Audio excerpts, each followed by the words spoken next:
Player T, that's me, Hollywood in the Hood. I'm right here at the groundbreaking ceremony for the Emerald Senior Living facility that's being erected right here on 111 Superior. I'm right here with Minister Roland Muhammad from the Superior Renaissance Community Development Corporation. How you doing, Minister? I'm doing great, Brother T.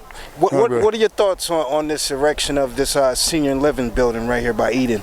Well, my theme is gentrification leads to gentrification leads to genocide. And what's happening is that we see a lot of gentrification, and if the gentrification taking place, where as they move in, then we move out, so our community get killed.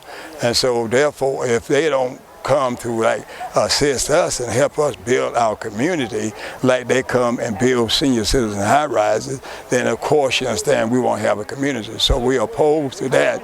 They can build, but they got to help us as well. And I was talking to the councilman, and he was indicating to me that they're doing something for a female. The question becomes, what about the male? If you look around our community, males are everything. All the Arabs, they are males running all their business, running all their enterprises. What about black males? There's no business that a black man has. So therefore, if you want to be equal in what we're doing, then as you build for them, you must build for us. Now, Mr. Conwell had 3 senior citizen high-rise in this area. He had one on Churchill on the 108th, one on the 125th in Superior, and now this one. So that's 3. So in the process of doing that, what have they done for us as black men? We have Superior Renaissance Community Development Corporation, and we are the CDC.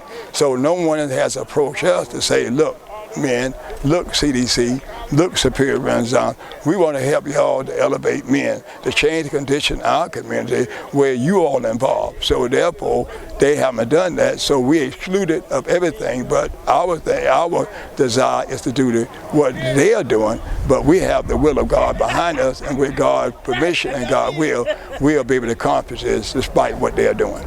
Let me ask you another question. Well, Kevin Conwell, the councilman for Ward 9, he introduced John Analifo and the CDC in this area. Right.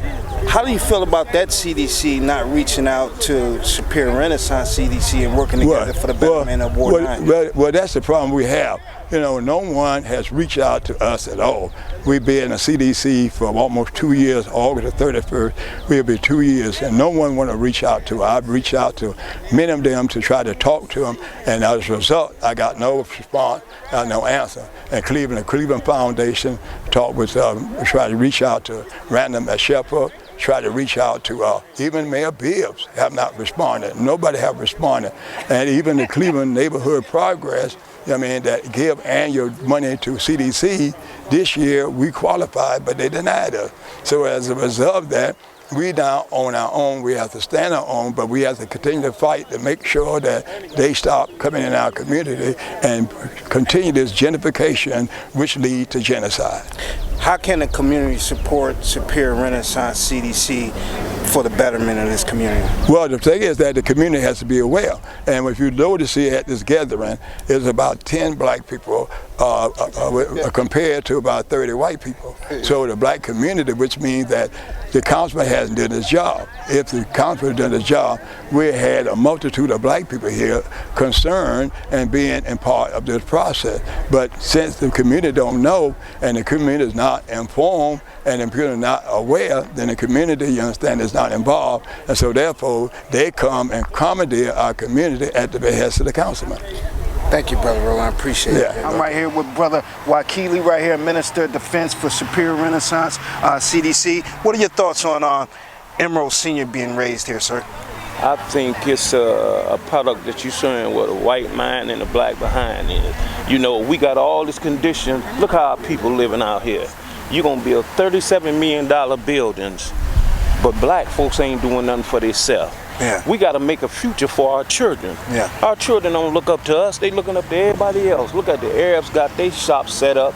Everybody got shop set up. Where's the black man? Yeah. The black man got to do for self, but we got our own that don't even want to help us out.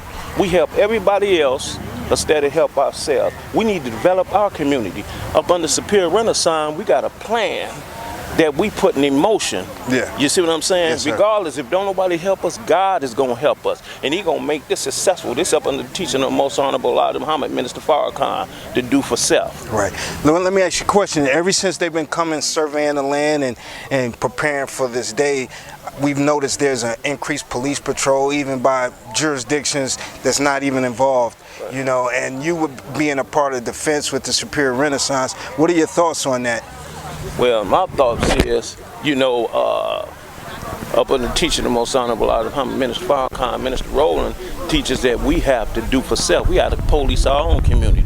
We don't need nobody to come in from all over the city and come in and police and misuse and abuse our people. Yeah. We know how to talk to our people. We know what our people are going through. So we need to go after our people.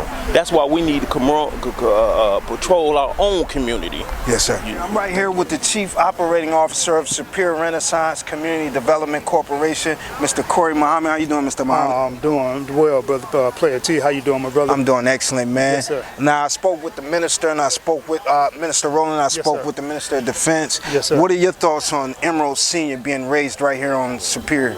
I'm not opposed to it in terms of it's for senior housing, it's for veterans, things like that. I personally believe my father was a Vietnam veteran, and I believe veterans, anyone who fought for this country, they deserve all they can get. Yeah. So I'm not opposed to it per se. I know on the surface it appears to be something that's good, but of course many times you have to look below the surface. You can't just take what's being presented to you. You have to look below the surface. This area is on Superior Avenue, right across from the headquarters of Superior Renaissance. We're on the East 111th and Superior. This area is really sacred ground. We've been talking and working and attempting to work with Councilman Conwell on helping us with Superior Renaissance, helping us to in our efforts to build our community. So when you look at community investment, and that's what this is under the guise of community investment. When you look at a community, is a community the buildings? Right. Is the community the streets? Yes, sir. Is the community the roads? What is a community? Yes, sir. Community is the people. Yes, sir. Without the people, you have no community. Yes, sir. And then when you look at the word of community, the root of it is two words: common unity. So we're trying to build common unity in this area. Yeah. We're trying to truly invest in the community, which is the people. We're trying to build the people in this area. That's what's being left out. That's what's being neglected. Out of this building that's going to be built, out of this $20 million, how much of that money is going to come into this community? Right. Truly come into this community, yes, to sir. truly benefit the people in this community. There's a big gap. And there's a big disparity when it comes to these type of projects and these type of so-called things that are good for the community. And it's a big element that's always left out, and that is the youth, and that is the black male. Okay, that's fair enough. The youth in particular, yes, sir. The black male in general, yes, sir. Always left out. But yet the black male is the one that they want to target. They want to say we're criminals. They want to say they're target and identify as a criminal element. Yes, sir. When these other police forces that are going to come into Superior, Player T, you and I know, we saw it firsthand. Yes, we when did. We were having our fundraiser, yes, and sir. we saw Cleveland University Circle Police pull a young lady over here, harass her for whatever reason, but they had no jurisdiction to even be in this area, policing. Right. Yeah. So now with this building, and you're going to have veterans that go to the VA, you're going to have people that they say is for access to Cleveland Clinic, University mental hospitals, health, all this, those facilities, and all it takes is one Case Western Reserve student to move in there. Now Case Western Reserve police can come patrol this area. Yeah. Cleveland Clinic and University Circle is already patrolling this area. Are they patrolling under the guise of keeping the people, the residents of this facility safe, yes, or sir. under the guise of no, we're going to harass and write tickets and pull people over and racial profile and increase our police presence? Yeah. And it's as if it's not bad enough that the people have to worry about the City of Cleveland Police Department. Now you have to worry about all these small police departments that want to come and flex their muscle.